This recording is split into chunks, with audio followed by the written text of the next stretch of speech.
So, hey, y'all, hey, and welcome to another session of Meditations with Marigny. So, I decided to order, I was going to the grocery store, and today is Sunday, November, I think today is the 23rd, and everybody is at the grocery store. This is the Sunday before Thanksgiving, and I was actually going to grab something to cook for my kids.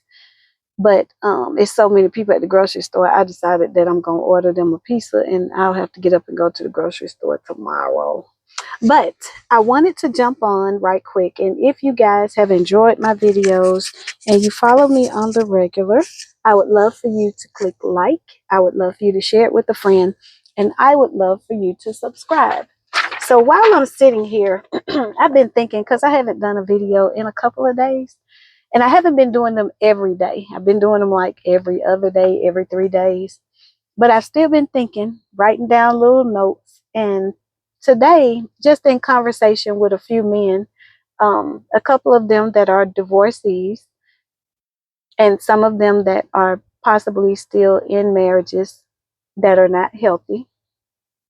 I wanted to talk about, because I've talked with some ladies, I know the ladies' point of view of what that looks like, but I want to talk about performative versus productive relationships.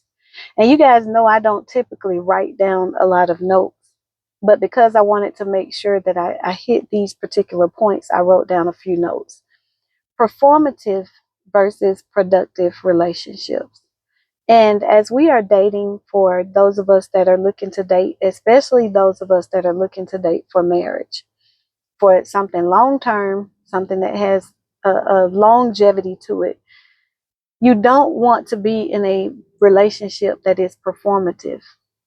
And what I was thinking about is how society has slowly transitioned and changed the way that relationships are, that what is now real seems fake and the fake now seems real.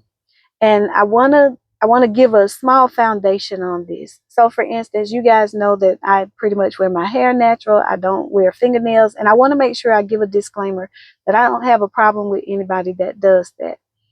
I don't wear the eyelashes, and there's nothing wrong with it. I put eyelashes on every now and then, but that's not going to be my everyday look. And I do like them, but I don't like the maintenance. If I'm completely honest with you guys, the reason that I don't do some of those things is because those things require a maintenance that I don't want to put my time and effort into that type of maintenance. Now, if you ask me about maintenance on my car, you're going to get it. You ask me about maintenance on my house, you're going to get it. You ask me about maintenance for some other things, you're going to get it.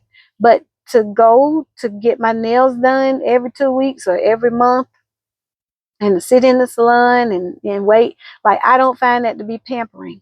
And if you all have looked at some of my previous videos, you may know that I am a former nail tech. I was a certified and licensed nail tech.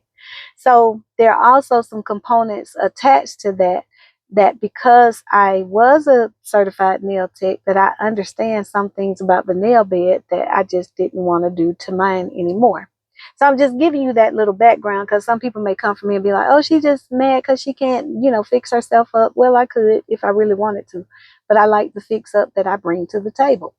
And I want to say that I do feel that those components were put into our life to help to bring about a level of enhancement.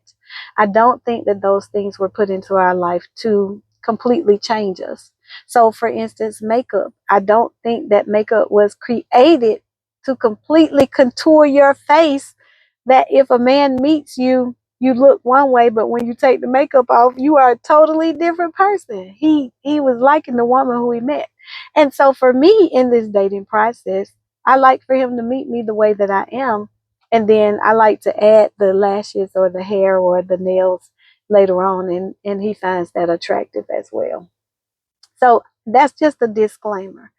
And I'm saying that because I found that in this dating process, many men are not really accustomed to a woman who says what she means and means what she says. They're not accustomed to a woman who is upfront and honest. And ladies, I'm speaking for us as well, but I'm talking to the men right now. Men are having a challenge with women like me. And somebody said to me yesterday, he said, you know why they're having a challenge with you? And I said, why? He said, because you're a lady. You're not a girl. You're not somebody that somebody can play with. He said, and men, we are very smart. And the fact that we know that you're a lady, you're going to either be somebody that we say, hey, she too far out there for me to reach for her. Or we're going to say, I don't even want to put in the work for it. He was like, there are going to be some men that they possibly could meet your standards, but they're not going to want to put in the work. And then there are other men that they already know that they ain't even finna equal up to who you need them to be. And it's interesting because I feel like I live such a simple life. Like, I feel like my ask is such a minimum. And he said, yeah, it is to you, but we know that it is a high stake. And that's interesting coming from a man. But going back to the fact of performance and performative or productive relationships. And I'm using myself as an example because I'm not into performing. Anybody that knows me, many people know that I sing and I have performed before. I have done some acting and some background singing for some artists and things of that sort. But when it comes to performing on a regular basis, like I don't like that. I like to be able to walk around in my authentic self. And so, with that being an understanding of mine, when I meet men, I am just being just who I am. Like there's not a layer to me that is going to come out later on. There is not a factor about me that I don't present to them early on and up front. So, with that, when I thought about performance, when I was performing, when you're performing, you over articulate things, you overdo it, you extend it because you have to get that expression across to the audience. So you can't use a monotone voice in whatever you're saying. If you're talking about something, you have to sometimes inflect some level of characteristics into it to gain their attention, to draw them in. And that is what has happened with many relationships. I wrote down performative is temporal. When we go to a performance, it's a temporary thing. It's a one-time show. Momentarily, it is going to be good for the moment. It feels good. When we go to see a play or something like that, unless it's a play that has a sad tone to it, we feel good when we leave there. We're like, man, that was a good show. That was a good concert. Applauding. It's going to draw the applause of the people for the moment. And then I put over the top, and that's when I was thinking about how when I was performing, I have to be over the top in whatever it is. I got to overdo it. It has to be big. And that's why, my personality, guys, is a big personality, but I'm learning more that I'm an extrovert, but I'm also an introvert. And so some of my extrovertness just comes from my natural ability to turn that on and off when I need to. But my natural state would be a productive relationship. A productive relationship, I put slow and steady. It reminds me of a slow cooker. Like I like to use the crock pot at my house. So for instance, like today, if I had gone to the store, I might have got some neck bones. I might have got some turkey wings. I have a couple of crock pots, and I probably would have prepped those meats, seasoned them really well, and then I would have put them in the crock pot and let them cook all day or maybe tomorrow. Or if I had been wanting to cook for today, I would have started that and cooked it yesterday and let it be ready for today. But productive relationships are slow and steady. They have longevity. Now, let me put a disclaimer there. Some of y'all been in some longevity relationships and they are not relationships. They are just situationships. You guys are living through a process that is not healthy. Is not productive. Um, and longevity doesn't mean just existing. It does not mean that you are supposed to be so miserable, but to say we've been married 30 years, that's not what God intended when he talked about longevity. I also put that a productive relationship, it might be a bit boring.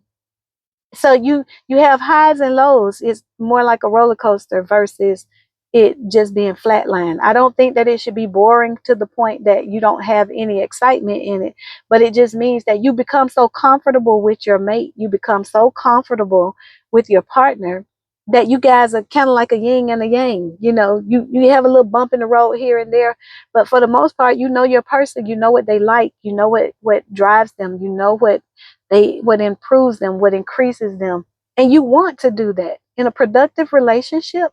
You want to draw out the best of that person, and you want to do it in a way where it's not forceful. I put feel good. It can feel very average. So when I said it's boring, sometimes it can seem boring, but it can be a very productive relationship. Like, you can be very content in that relationship and happy. I said it does not gain a lot of hand clapping, but it is consistently rewarding. So it doesn't gain a whole lot of hand clapping. Everybody ain't clapping for you, you know, because you wash the dishes. Everybody not clapping for you because you cut the grass. He's not clapping for you because you washed the clothes. He's not clapping for you because you cooked him dinner. But it's rewarding when he says, "Baby, that food was so good. Like, the last time you cooked that, I thought it was good, but this time, like, you really did that. The last time that you cooked my favorite cake, I really liked it, but I don't know, this time it's like you put a little bit more love into it." The things that are slow and steady, a productive relationship is going to continuously be growing. So when you're with someone, you have one phase when you're dating them. And I am not putting on any airs. I never have been one to do it, but even the more now, I am not putting on any airs as I am meeting people, because I need them to see me in my direct and everyday relatable position. And I need them to see that, because early on they can make a decision as to whether or not this is the person they really like or whether not. And if I am the girl that gets dressed up and we go out to dinner or something of that sort, then that's just the additive to it. But that's not going to be my everyday. I went out the other day and I said to the person, I said, they were like, "Man, you look really nice." I said, "That was intentional." It was intentional. I needed you to see me right here. Yeah, I needed you to see that. And so if we are in relationships that are performative, those performative relationships are going to fade quickly. And I even look at some content builders, like a lot of people are doing the couples things and they're showing you like the ins and outs of their life. And I do think that my life, once I'm married, and even through my dating process, once I meet my person, I do think that my life may have a component of that attached to it. I do believe that we may share some of our life experiences and skill sets, and the things that we journey through in our relationship, for the purpose of kingdom building and for the purpose of making sure that people know that there are healthy relationships out here. So I do think that my relationship may have that portion of performativeness attached to it, but I believe that my relationship with my person is going to be more of a productive relationship, and it is going to be more set in stone of us showing good production. And I know what I was about to say. Some of the content builders, when I look at their houses and I look at where they live, like